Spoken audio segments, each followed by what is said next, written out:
some people seem to take pleasure in hurting us precisely when we need support the most? Why doesn't the weak retreat in silence, but instead strikes? And what is it within us that keeps choosing the same tormentors over and over again? Until you make the unconscious conscious, it will direct your life, and you will call it fate. Carl Jung. We live surrounded by people who are bleeding and call it strength, who lash out and call it self-defense. But behind human aggression lies something far more disturbing.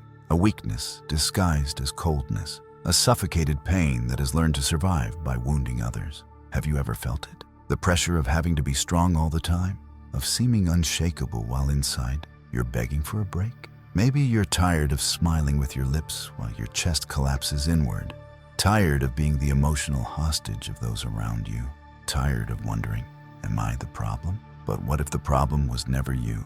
What if the thing that hurts you most in others is actually the very thing you refuse to see in yourself? This video isn't about victimhood, and it's not filled with feel-good catchphrases meant to numb you. It's a dangerous invitation to look inward. No guarantees, no masks, because those who don't face their own shadow inevitably become its prisoner.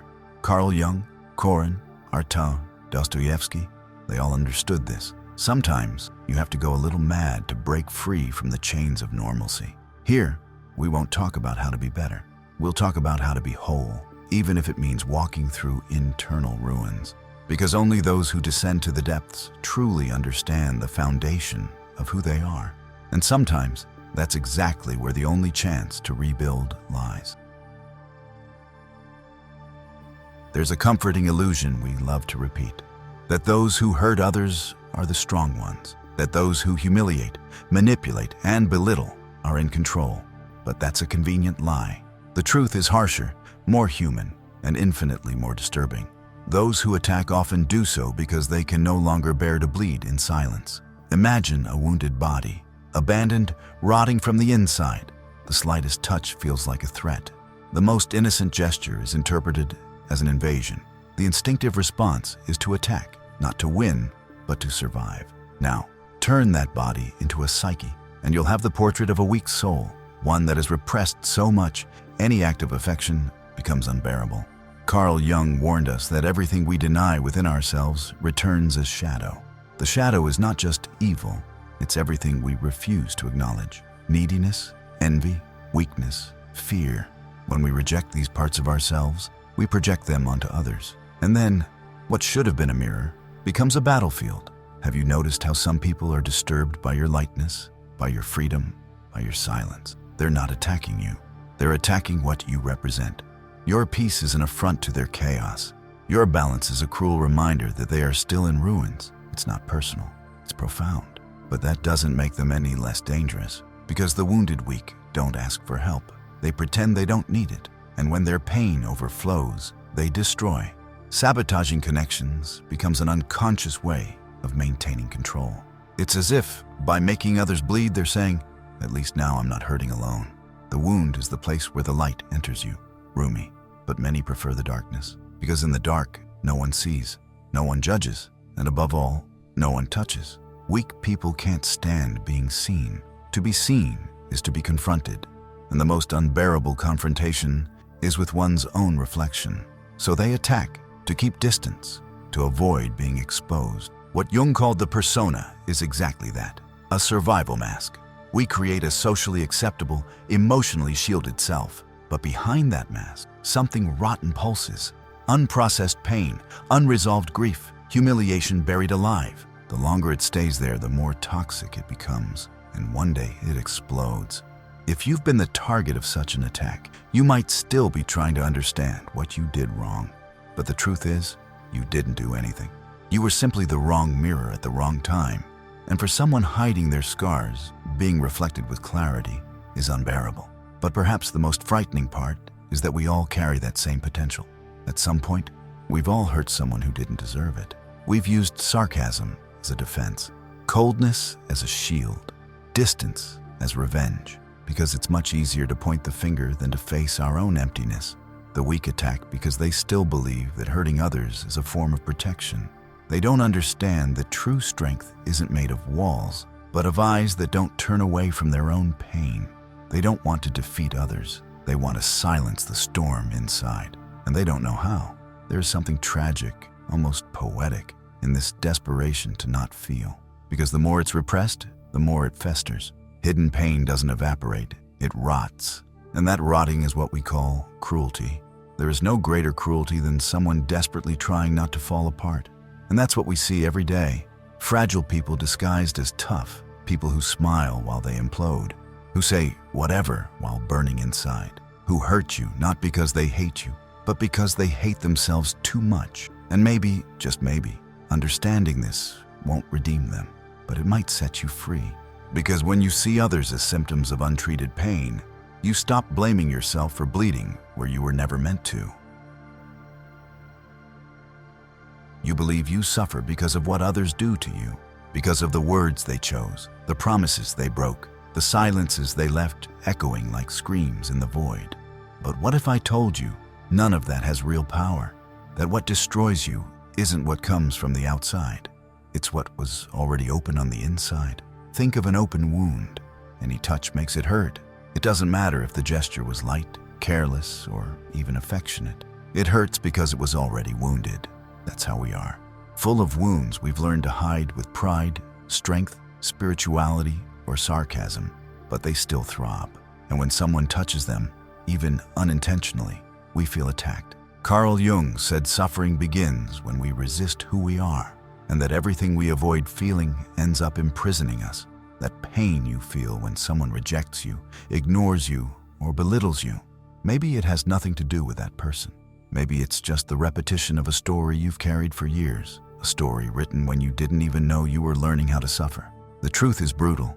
No one has power over you unless they find an echo inside. The word that destroys you, the gesture that paralyzes you, the absence that consumes you, all of it only hurts because it triggers something of yours, something unresolved, a forgotten memory, a suffocated need, an unspoken expectation. We're like dark rooms filled with old furniture. People walk in, bump into things, knock stuff over, and we get irritated by the noise. But we forget we're the ones who left everything there. And until we clean up that internal mess, every visitor will seem like an intruder. Have you ever asked yourself why certain criticisms shake you so deeply? Why a simple look can fill you with shame or rage? It's because those gestures trigger parts of you that you haven't yet acknowledged. Parts you may have condemned to silence yourself, your insecurity, your fear of abandonment, your sense of inadequacy. Nothing from the outside can ruin you if you're whole on the inside. But almost no one is. Most people live fragmented. We are incomplete versions of ourselves, trying to look put together. And when the world doesn't play along with that illusion, when someone rejects you, for example, it all collapses and you bleed. The wound that hurts the most isn't the one others cause. It's the one you keep inflicting on yourself. Every time you believe you need to become better, to be loved, accepted, respected, as if your essence weren't enough, as if you still owed something to life. Jung spoke of the ego as a builder of defenses, a narrative editor. The ego wants to keep you safe, but sometimes, to do so, it has to lie. It has to convince you that it's always someone else's fault, that the world is cruel, that you're a victim. Because admitting that you still carry old wounds and that they shape your reactions requires a courage few are willing to have. But freedom starts there. The moment you stop reacting to the world as if everything were about it. When you understand that there's a brutal difference between what happens to you and what it triggers in you, rejection only hurts because somewhere deep down, you still believe being rejected means you're worthless. Criticism only destroys you because inside there's still a voice saying, they're right, you really aren't enough. Abandonment shatters you because it brings back that primal feeling of not being seen, protected, understood. And the more you try to avoid that pain, the more it controls you. Because the unconscious doesn't accept silence. It speaks, and when it's not heard, it screams. And if it's still ignored, it takes revenge. In repeating patterns, in collapsing relationships, in the decisions you sabotage. So what can you do? Stop running. Stop thinking the next relationship will heal you. That the next compliment will fill the void. That the next achievement will finally make you feel enough. None of it will, because the war doesn't happen outside. Healing begins when you accept that it hurts, that there's a scared child inside you, waiting to be seen, that there are parts of you that were denied, forgotten, ridiculed, and now they show up as reactivity, jealousy, neediness, anger. Acceptance isn't resignation. It's taking the reins. It's stepping out of the role of character in your own story and becoming the author.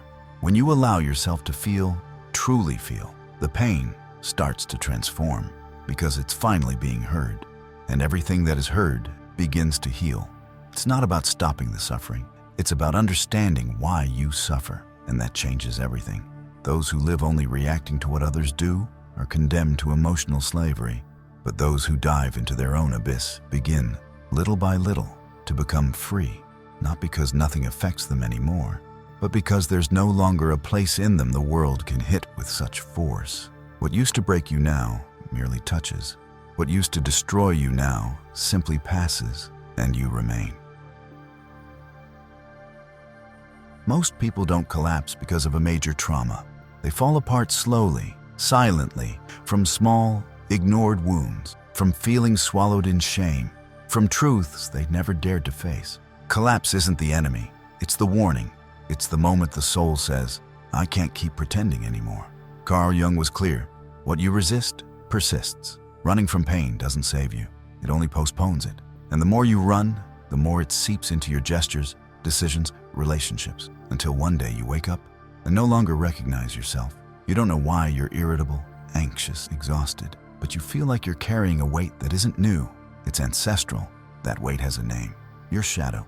Jung described the shadow as everything the ego refuses to accept. Impulses, desires, memories, traumas, vulnerabilities. But it doesn't disappear just because you pretend not to see it. It grows, gains a voice, takes shape, and at some point, takes control. And suddenly, you find yourself doing exactly what you said you hated, becoming exactly who you swore you'd never be.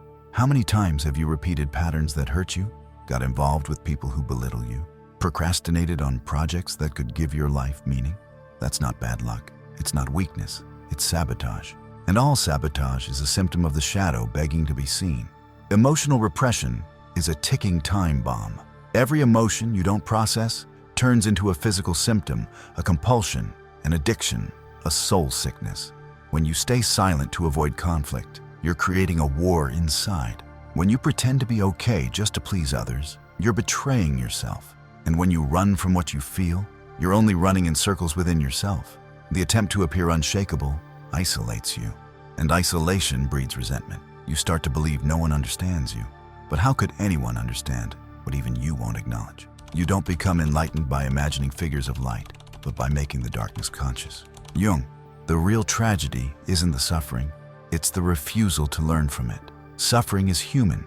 What destroys us is pride. The arrogant belief that we can move forward without looking inward, that keeping up the performance is enough, a functional body, a smile on your face, your responsibilities in order.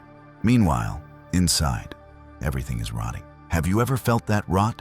It's not a sharp pain. It's an existential fatigue, a sense that something is deeply wrong, even when, on the surface, everything seems right.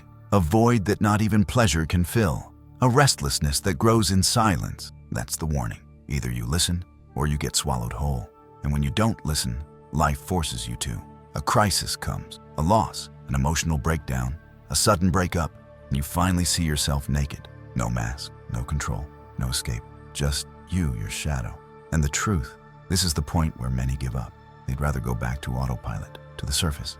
But others, the rare few, choose to stay, to sit with the discomfort, to look into the eyes of what they fear most. And that's when the process of integration begins. To integrate isn't to eliminate. It's not about becoming better. It's about accepting that inside you there is light, and there is an abyss, that your anger has something to say, that your envy reveals an unlived desire, that your anxiety exposes a part of you that lost trust in life. To integrate is to give voice to what was always silenced, to allow the pain to speak, and to listen, not with judgment, but with respect. Because every repressed emotion is trying to protect you from something you didn't know how to handle. It's not your enemy, it's your distorted guardian. And when you welcome it, it changes. It stops being sabotage and becomes intuition. It stops being a prison and becomes a guide. But that path has a price. The death of the persona. The collapse of the idealized image of who you thought you should be. The the mourning of an identity built on fears, external expectations, and false heroes. It's a symbolic death, but it hurts like it's real, because everything you once called me starts to fall apart. And for a while, you no longer know who you are. You only know who you no longer want to be. That's the breaking point, and also the rebirth. You don't have to keep carrying everything alone. You don't have to maintain a strength that's destroying you. Real strength lies in allowing yourself to collapse with awareness, to let the pain move through you, to let the mask fall, to let the shadows speak, because only then will you stop living in a war against yourself. And when you do that, something changes. A strange kind of peace, almost brutal, settles in. You stop trying to protect yourself from everything, and you begin to inhabit what is. And the world, which once felt like a minefield, becomes just the world. There's a widely romanticized misconception that being strong means being impenetrable, that nothing affects you, no one shakes you, and you can walk through chaos with the posture of someone who doesn't feel. This is the fantasy of the invulnerable, the emotional hero. But Carl Jung would tell us, with a dark half-smile, that this kind of strength is actually an armor built out of fear.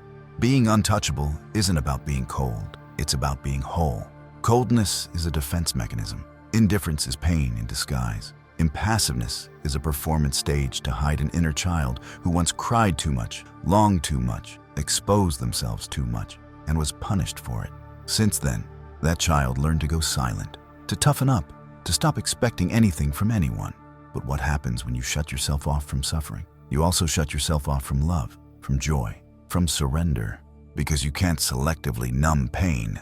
When you block one emotion, you end up blocking them all. And so you survive, but you don't live.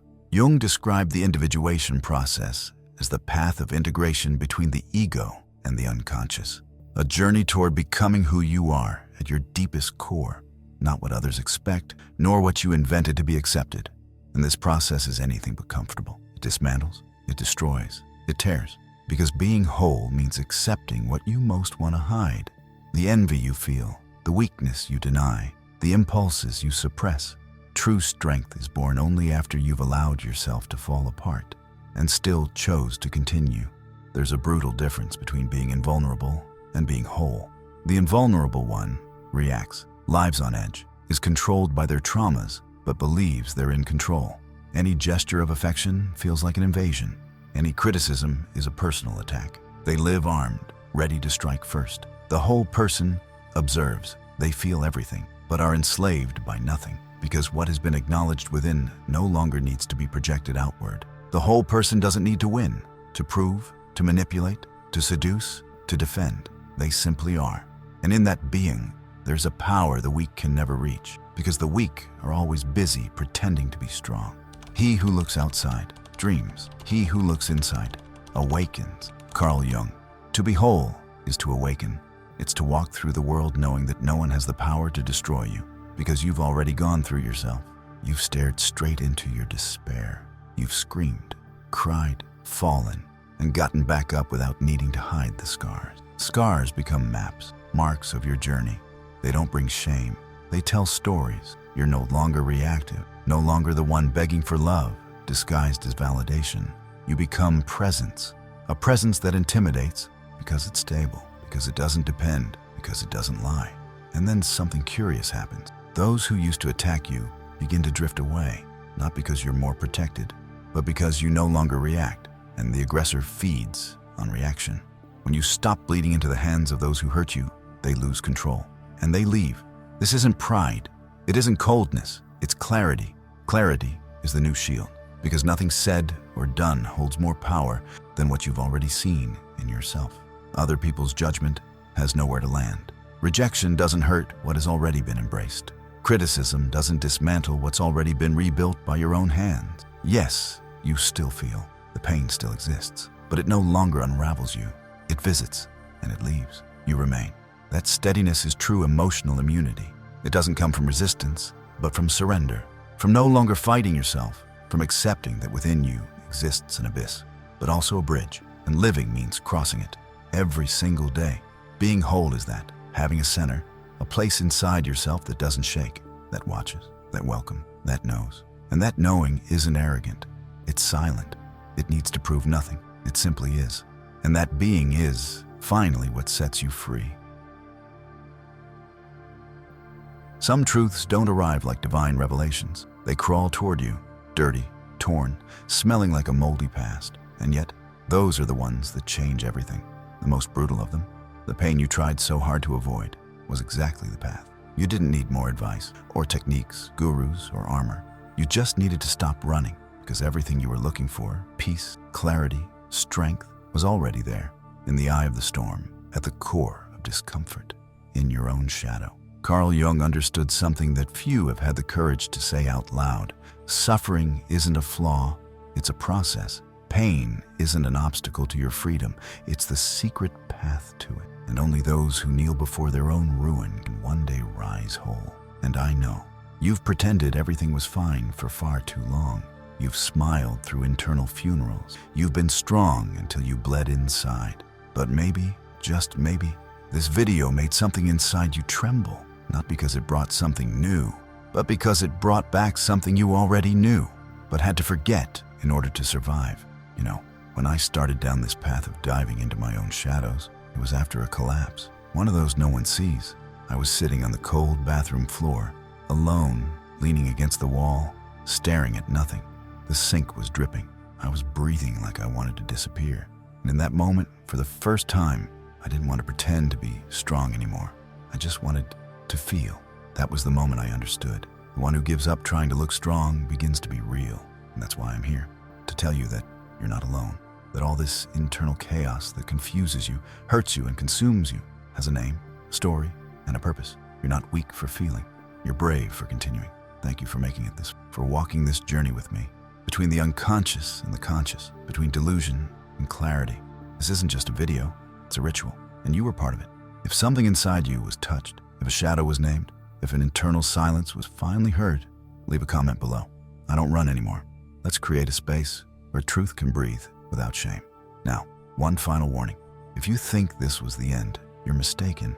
The video that's appearing on your screen right now is an even deeper portal.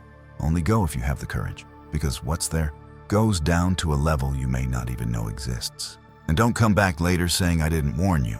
Oh, and of course, like, comment, subscribe, or don't. I'm not your mom. But if you don't, your shadow might just make you watch motivational coach videos at 3 a.m. Choose wisely. See you on the other side. One.